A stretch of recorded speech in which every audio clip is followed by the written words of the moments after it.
So you know that we're all about super cool people doing amazing things. So then I can start to manipulate the tines, probably about 15 to 20 hours a week. So I'm sculpting the tines, in this case, into some little hearts.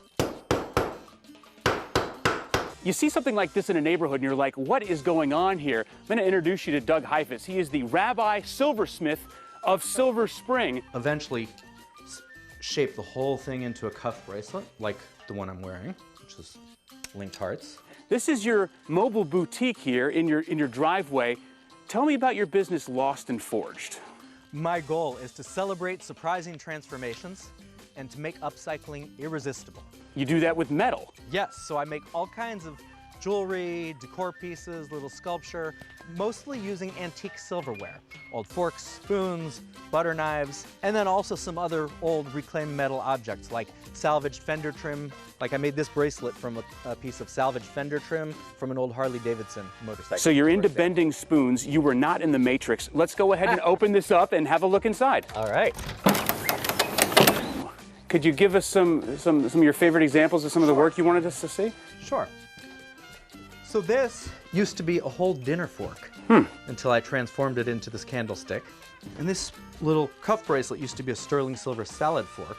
This ring used to be a spoon. It was the spoon, the whole spoon, and nothing but the spoon. So help you God? So help me God. So now, you used to be a full-time rabbi. Correct. Part-time metalsmith. Yes. Now you're a full-time metalsmith and still a part-time rabbi. Exactly. All right. Exactly. So where are you doing all of this work?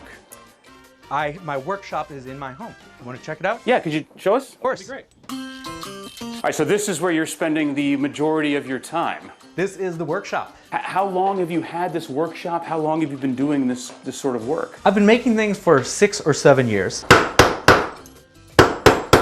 Here is a cuff bracelet. I fabricated a split cuff bracelet from silver wire. And then the centerpiece of it, and this is still a work in progress, but the centerpiece of it is the cup of a flattened bonbon spoon, an antique sterling silver bonbon spoon that was kind of lost, forgotten about probably for many decades. Where are you finding these things? Are it thrift stores, yard sales? I get most of my pieces online, but I do a lot of custom work using people's family silverware and other collectibles that they have around. So just looking at all of the equipment here, I mean, this is sort of overwhelming and intense. I agree. What does all this stuff do? I'll show you some of the most basic tools, which would be different kinds of hammers and mallets and anvils. Metal is... I haven't seen an anvil since the last time I watched a Bugs Bunny. Any metalsmith, actually, the word smith actually means to hit or to strike.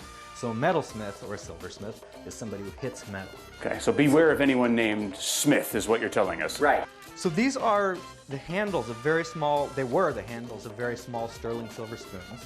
And I flattened the spoons, I textured the handles with a hammer. The process doesn't end here. There's all kinds of sanding, polishing, shaping of the whole piece. That's fantastic. I mean, we've done that in just a few minutes. Well, thank you.